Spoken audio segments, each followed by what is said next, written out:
le journal. Bonjour à tous, c'est avec le même plaisir que nous nous retrouvons pour cette session d'information. Il est 14h36 à Kanyabayonga dans le Nord Kivu, la même heure à Mwanda dans le Congo central. C'est l'heure du journal sur la radio-télévision nationale congolaise. Ce journal que je vous présente avec Diane Balaka. Bonjour Diane. Bonjour Eddy. Comme il l'avait promis aux Léopards lors de leur passage à Kinshasa après l'historique qualification à cette Coupe du Monde, le chef de l'État, Félix-Antoine Tshisekedi Tshilombo, est arrivé à Houston, aux États-Unis d'Amérique, pour ce premier match du 11 national à cette 23e édition de la Coupe du Monde 2026. Il sera dans les tribunes pour les encourager. Nous revenons sur cette arrivée avec Issa Koussema. Plus d'un demi-siècle après sa dernière participation à une Coupe du Monde de football, la République démocratique du Congo a signé son retour dans la plus grande compétition du ballon rond. Une participation arrachée au prix d'un parcours exceptionnel et un accompagnement institutionnel digne d'une grande nation. C'est pour apporter son soutien aux Léopards, dont il est le premier supporter, que le président de la République, Félix-Antoine Tshisekedi Tshilombo, accompagné de la distinguée première dame, est arrivé ce mardi à Houston, la ville américaine du Texas, qui va accueillir le premier match des Léopards. Le chef de l'État sera bel et bien à la tribune du Energy Stadium de Houston ce mercredi pour encourager les fauves congolais qui vont affronter le Portugal dans le cadre de la première journée du groupe K de cette 23e édition de la Coupe du Monde. Par sa présence au stade, le chef de l'État veut exprimer toute sa proximité avec l'équipe nationale et encourager une jeunesse stoïque et résiliente déterminée à faire mieux que leurs aïeux de 1974. Plus qu'une simple participation sportive, ce match de football est une vitrine internationale pour la République démocratique du Congo qui marque ainsi son retour sur la scène internationale. Il arrive au moment où la RDC participe au Conseil de sécurité des Nations Unies comme membre non permanent et à quelques semaines de la présidence de cette institution par le président de la République, Félix-Antoine Tshisekedi Tshilombo.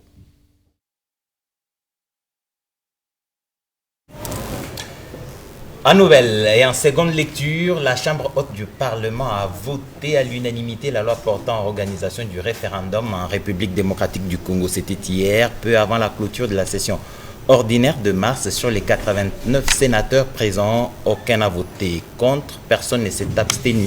Donc unanimement, ils ont dit oui à la loi qui attendra certainement promulgation par le chef de l'État. En 1976, Steph Biko mourait en Afrique du Sud, où l'apartheid battait encore son plein. La même année, un 16 juin comme aujourd'hui, des écoliers excédés par l'injustice dans le secteur de l'éducation décidaient de battre le pavé. C'était sans compter avec la cruauté du régime à Pretoria. Des policiers ont tiré sur des enfants sans défense, faisant de nombreuses victimes. Depuis 1991, l'Organisation de l'Unité africaine a dédié la journée aux enfants africains. En République démocratique du Congo, il y a encore des enfants, mais dans les mines, il faut les sortir de ces milieux. C'est le coup de projecteur de Gaëtan Magalano.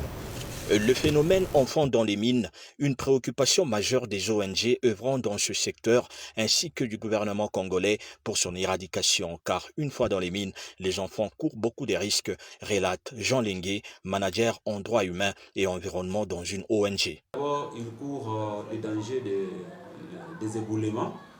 Les enfants décèdent dans des mines. La place de l'enfant, c'est à l'école, ce n'est pas dans les mines. Tous les dangers, la mort, la prostitution pour les jeunes filles, le travail un peu lourd, ça ne doit pas permettre à ce que les enfants puissent se développer correctement leur corps. Donc, tout est possible pour mettre fin à ce phénomène avec notamment le réseautage des ONG appuyé par le gouvernement, renchérit-il. Le gouvernement n'a pas croisé les bras parce que le gouvernement, avec les ONG, nous avons créé même un système d'identification en ligne. On identifie tous ces enfants, on met dans un logiciel. S'il y a une ONG qui vient, elle vient pour implémenter sur les enfants des mines, on peut lui dire non, toi tu prends tel point, tel aussi, tu prends tel point. Donc, c'est dans les réseaux qu'on peut réussir à éradiquer cette question. Donc, tout est possible d'éradiquer. Le gros est déjà fait avec les ONG et le gouvernement dans le cadre du protocole de 2020-2025 pour éradiquer le travail des enfants dans les mines. Il est à noter qu'il n'y a pas que les enfants qui vont vers les mines vont aussi vers les enfants avec l'exploitation artisanale dans les quartiers résidentiels. La riposte s'améliore, la situation épidémiologique est de plus en plus maîtrisée. Les inquiétudes de la population et des partenaires doivent être dissipées. Samuel Roger Kamba, ministre de la Santé publique, se livrant au traditionnel exercice de redevabilité, était au briefing presse avec le ministre de la Communication et Médias, porte-parole du gouvernement, Patrick Mouyaya. Jacques Kaboba nous fait le point. La République démocratique du Congo enregistre des avancées encourageantes dans la lutte contre la maladie à virus Ebola. Le ministre de la Santé publique, Hygiène et Prévoyance sociale, Dr Roger Samuel Kamba Moulamba, a annoncé le lundi que le pays compte désormais plus de 50 personnes guéries de cette épidémie qui sévit dans l'est de la RDC depuis un mois. Un mois plus tard, nous sommes à 808 cas confirmés et nous sommes à 192 décès confirmés. Et nous avons actuellement 363 personnes qui sont en isolement parce qu'ils sont confirmés ou parce qu'ils sont suspects. Et nous avons surtout aussi beaucoup de cas guéris maintenant. Nous en avons tous les jours. Donc nous sommes au-delà de 50 guéris officiellement. L'appel solennel que je fais ce soir pour dire engagez-vous pour expliquer à vos communautés que premièrement, ce n'est pas une maladie inventée. Deuxièmement, ce n'est pas une maladie mystique. Plus vous allez vous annoncer tôt, plus vous avez des chances de guérir. Dans la partie questions-réponses, le ministre de la Communication et Médias, Patrick Mouyaya, est revenu sur la récente manifestation de l'opposition. Lorsque responsable politique, vous convenez avec les autorités urbaines du lieu et de comment la manifestation peut se dérouler, je pense qu'il faut s'en tenir à ce qui est prévu. La question, c'est que s'il y a eu des morts, qui nous donnent les noms, les identités, les adresses, et nous, gouvernement, on va assumer notre part. Dans les différents rapports qu'on a reçus, il y a eu 6 ou 7 blessés, il y avait un blessé grave, mais qui a été pris en charge. Mais pour le reste, j'espère que les uns et les autres, après avoir reçu les courriers du ministre d'État, ministre de la Justice, contribueront en donnant les noms de leurs militants parce qu'ils ont été soit morts, soit blessés. Et comme ça, on pourra organiser une bonne prise en charge parce que les responsabilités doivent être établies. Le porte-parole du gouvernement a conclu cet exercice de redevabilité en appelant les Congolais de partout à soutenir les Léopards qui livrent leur tout premier match de la Coupe du Monde 2026 ce mercredi 17 juin face au Portugal. Nous restons dans les secteurs de la santé. Du 15 juin au 15 juillet, 100 enfants vont bénéficier gratuitement des interventions chirurgicales de tout genre. L'initiative est de l'association Sans Frontières en partenariat avec l'hôpital pédiatrique de Kalembe-Lembe. L'objectif est de soulager les familles en détresse. Un reportage de Pati Tondouangou et Papi Mbongo. C'est parti pour un mois de campagne d'intervention chirurgicale gratuite pour 100 enfants atteints de malformations congénitales et d'autres cas compliqués. Le ministre provincial de la Santé, qui a procédé au lancement de cette campagne, implore la main de l'Éternel Tout-Puissant pour que tout aille mieux. L'initiative de la campagne, l'ambassadrice des enfants vivant avec handicap, Liliane Temoningoy, a circonscrit l'événement avant de saluer l'essence du partenariat avec notamment la Fondation Zarina au profit surtout des démunis. Cette initiative incarne l'essence même de notre engagement, redonner espoir, restaurer la dignité et offrir une seconde chance à des enfants issus des familles démunies. Le médecin directeur de la pédiatrie Kalembe-Lembe, qui accueille les patients, a loué l'initiative. Selon Dr Akele, les vies seront sauvées à la satisfaction de près de 100 familles. Cet avis est aussi du docteur Noël Dodo, chirurgien principal de cette campagne, appelé à apporter le soulagement aux patients. Merci à Mme Liliane. Ce qu'elle fait, ce sont des exploits. Nous sommes sur place, même parfois la nuit, nous sommes obligés de l'appeler pour venir en aide aux enfants congolais. Un des parents bénéficiaires de la gratuité de la prise en charge médicale n'a pas tari d'éloge vis-à-vis des organisateurs. Nous remercions Dieu, Maman Liliane ainsi que tous ses collaborateurs pour cette œuvre sociale. Ils sont nombreux dans le couloir menant vers la salle d'opération pour attendre à chacun son tour l'intervention porte-bonheur d'un enfant, cousin, neveu, à l'instance de recouvrer la santé. Amener les communautés à devenir leurs propres artisans dans le rétablissement de la sécurité, dans leur propre développement. Le programme de désarmement, démobilisation, réinsertion communautaire et stabilisation PTDRCS vient d'outiller les membres du cadre de concertation pour la paix et l'appui au programme CCPAP sur la stratégie nationale et ses textes fondamentaux. Accroître l'efficacité du cadre de concertation pour la paix et d'appui au PDDRCS CCPAP, un atelier stratégique axé sur le renforcement, la redynamisation et l'élargissement des commissions techniques de ces cadres a été organisé dans le territoire d'Irumu, dans la province de l'Ituri. Sous l'égide de la coordination provinciale du PDDRCS, ces assises ont été présidées par l'administrateur du territoire d'Irumu en sa qualité du président du CCPAP. Initiative financée par l'Union européenne à travers l'organisation internationale pour les migrations OIM marque un tournant dans la gouvernance locale de la paix. Une occasion pour les participants de bénéficier d'une mise à niveau complète sur la stratégie nationale du programme ainsi que sur ses textes fondamentaux et d'obtenir des orientations concernant la mission et les responsabilités de chaque membre du CCPAP. À travers cette action, les PDDRCS et ses partenaires internationaux réaffirment leur détermination à outiller les communautés pour qu'elles deviennent les propres artisans de leur sécurité et de leur développement. En marge de sa mission d'urgence humanitaire dans le Haut-Uélé, la ministre d'État, ministre des Affaires sociales et Actions humanitaires, Eve Bazaïba, a visité à Ouadja les familles des militaires engagés au front en vue de les encourager et les réconforter conformément aux instructions du chef de l'État Félix-Antoine Tshisekedi. C'est un reportage de Rigen Chindano. En mission humanitaire dans les Haut-Uélé, Eve Bazaïba Massoudi, ministre d'État en charge des affaires sociales, action humanitaire et solidarité nationale, a réconforté les épouses et veuves de militaires engagés au front contre les ADF à Ouatta et Mumbere. Fille des militaires, elle a salué le courage des FRDC et réaffirmé l'engagement du gouvernement congolais à soutenir les familles des hommes en uniforme.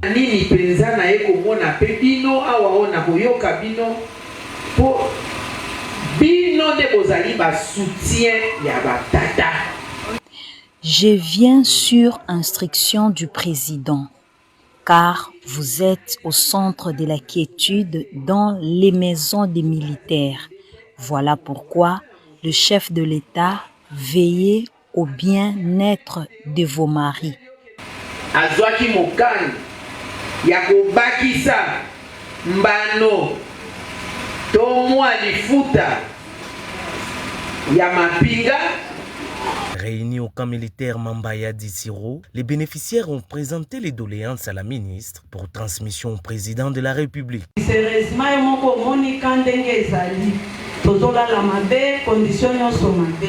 Nous sollicitons la construction des écoles pour nos enfants et des abris dignes pour les femmes qui proviennent des fronts. Cette action s'inscrit dans le cadre de l'accompagnement social et psychologique des familles des militaires déployés dans la zone opérationnelle de Haut-Uélé. Nous allons nous rendre en province, précisément dans le Haut-Katanga. C'est avec Den Balaka. Le gouvernement provincial renforce le contrôle des flux commerciaux à la frontière de Kasumbalesa. Le ministre provincial des Finances a réceptionné de nouveaux ponts bascules destinés à améliorer le contrôle du tonnage des marchandises. Suivez. Sous l'impulsion du chef de l'État et président de la République, Félix-Antoine Tshisekedi Tshilombo, le gouvernement que dirige Judith Souminois s'engage à lutter contre la fraude douanière au niveau des postes frontaliers. C'est pourquoi IGP Mode, entendez, unité de gestion du programme de modernisation de la douane, organe des projets du ministère des Finances de Doudou Fwamba, a réceptionné le samedi 13 juin à Kasumbalesa 6 ponts bascules connectés à Sidonia World dans une cérémonie riche en couleurs. Le gouverneur Ayi Diokatanga, Martin Kazembe-Chola, était présent à cet événement, ainsi que le DG de la DGDA, Bernard Kabessi, et bien d'autres autorités politico-militaires de la ville de Kasumbalesa. Le coordonnateur de UGP Mode, Franck Madimba, s'est dit heureux de voir la promesse du chef de l'État s'est réalisée. L'installation de ces ponts bascules, qui s'inscrit dans le cadre du programme de modernisation de la douane, traduit la ferme volonté du gouvernement de la République sous le haut patronage de son Excellence Monsieur le Président de la République, Félix Antoine Tshisekedi Tshilombo, chef de l'État, à qui je rends mes hommages les plus déférents. Avec la modernisation de la douane, la lutte contre la fraude douanière et la sous-évaluation de la marchandise va appartenir désormais au passé. Et les agents et cadres de UGP Mode sont prêts à rendre positivement service à la nation congolaise en combattant les antivaleurs douanières. Longtemps marquée par une forte dégradation, la route nationale numéro 39 retrouve progressivement sa praticabilité grâce aux travaux de réhabilitation et d'entretien engagés dans la province du Lualaba. Yolande Voka pour les commentaires. Les infrastructures routières demeurent l'un des principaux moteurs du développement économique et social. Dans la province du Lualaba, cette vision portée par le président de la République, Félix Antoine Tshisekedi Tshilombo, s'est traduite sur le terrain par des interventions concrètes visant à améliorer et à fluidifier les transports de la population et des biens. Grâce aux efforts de l'exécutif provincial, plusieurs points critiques ont été traités, permettant de rétablir progressivement la circulation et de sécuriser les déplacements. Les résultats obtenus ont contribué à améliorer les conditions des transports sur cet axe stratégique reliant plusieurs centres d'activité de la province. Pour la première fois, on a obtenu un financement foncier qui est venu en appui, d'où cette année, on repasse maintenant pour racler le reste de Bourbier. De Kolwezi à Dilolo, 450 km. Il y a 110 km sont prévus entre Kolwezi et Kassaji et 70 km entre Kassaji et Dilolo. Rassurez-vous, d'ici la fin de cette année, on pourra souffler 2 ou 3 ans sur l'axe Kolwezi vers Dilolo. Sur le tronçon Lulu-Tchamanzaka, les travaux d'asphaltage en cours témoignent également de la volonté du président Félix Tshisekedi de poursuivre les efforts de désenclavement et de développement à partir de la base. À Kanzézé, les réalisations sont aussi visibles. 2 nouveaux ponts sont en pleine construction afin de faciliter le franchissement des cours d'eau. Le gouvernement provincial renforce le mécanisme de contrôle aux frontières à Kasumbalesa. Le ministre provincial de Finances a réceptionné de nouveaux ponts bascules destinés à améliorer le contrôle du tonnage de marchandises. Suivez.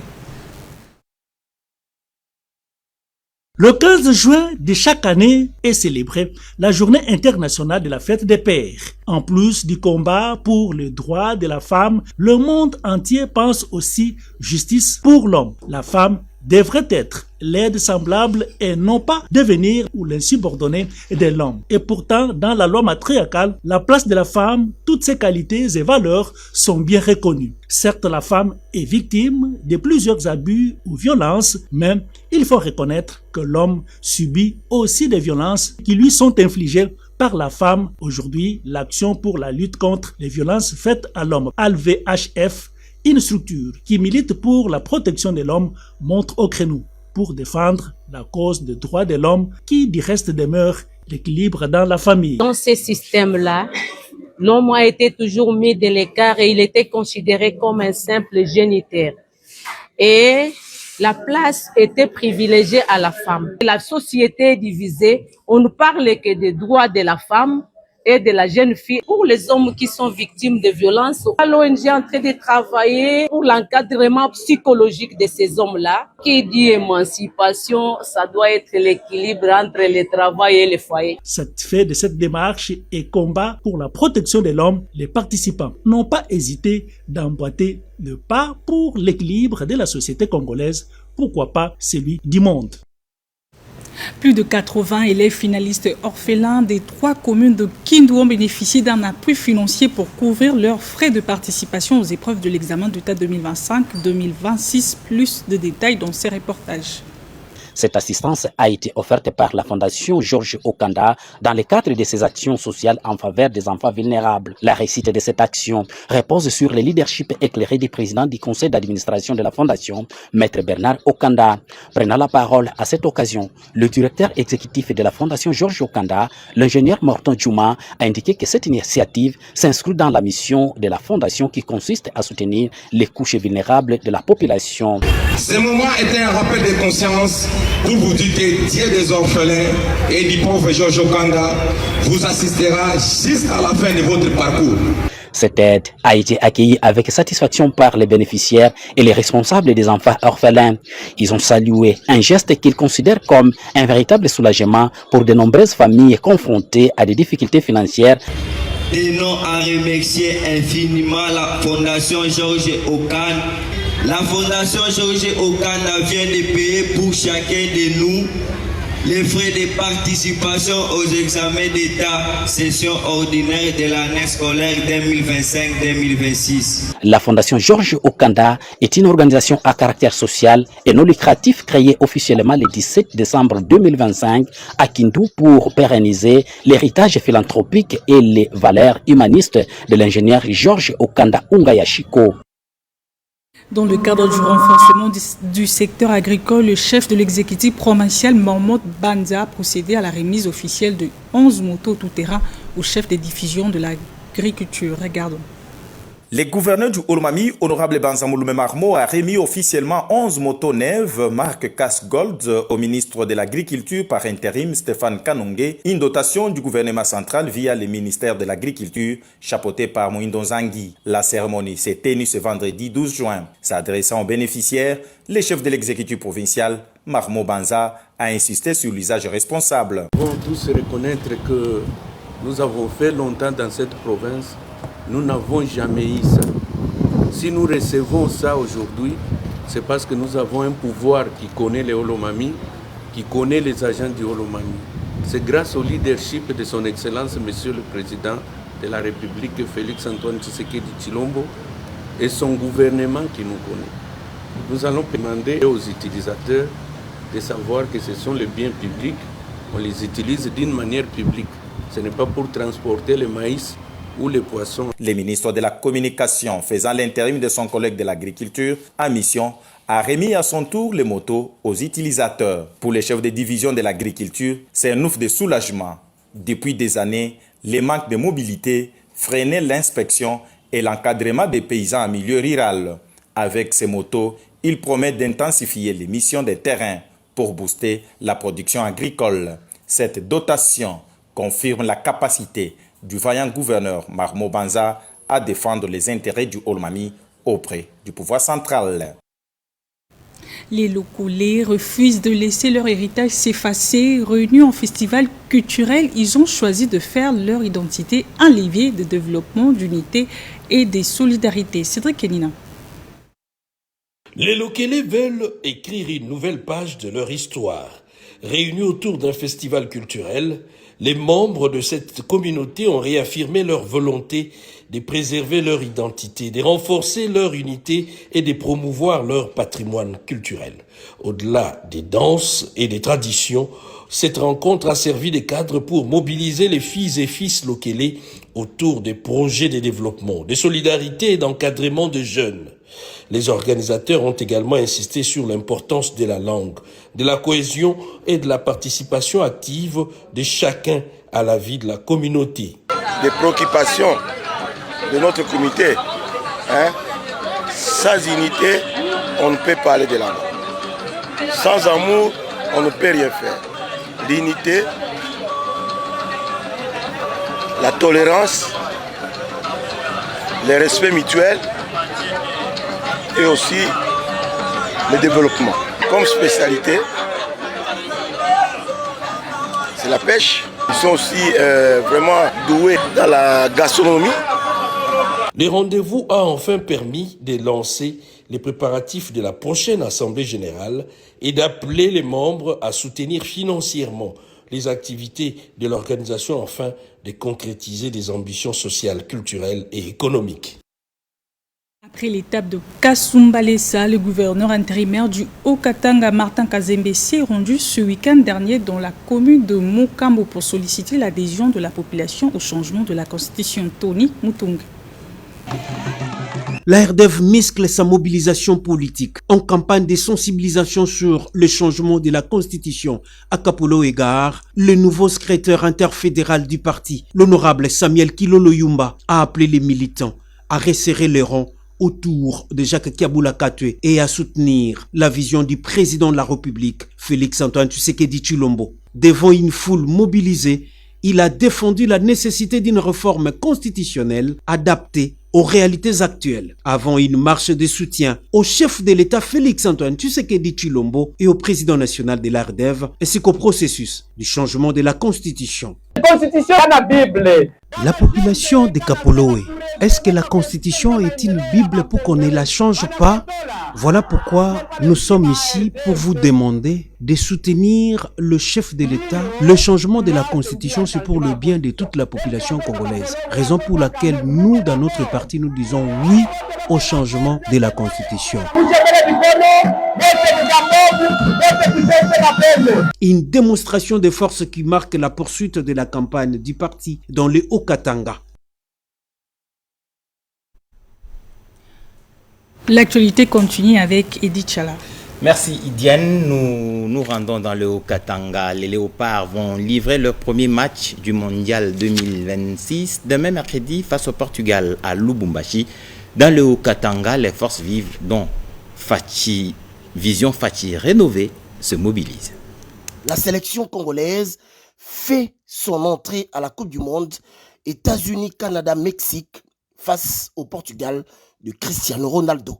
Une affiche prestigieuse qui suscite une forte mobilisation à Lubumbashi où Kalimbouyi, président de la Vision Fachi rénovée, appelle les Louchois à soutenir sans réserve les ambassadeurs du football congolais. Ce mécène sportif invite sa base des fachistes à faire bloc derrière les 11 nationales et à croire à leur capacité face à une équipe portugaise favorite sur le papier, mais loin d'être imbattable. Le leader de la VFR a souligné que le foot demeure un puissant vecteur d'unité nationale et chaque Congolais doit porter ses couleurs avec fierté et patriotisme. Du dedans, Kalimbouyi n'a pas manqué de saluer l'implication personnelle du chef de l'État Félix Antoine Tshisekedi Tshilombo, dont l'accompagnement constant a permis aux Léopards de bénéficier d'un meilleur encadrement et de conditions favorables à leur progression.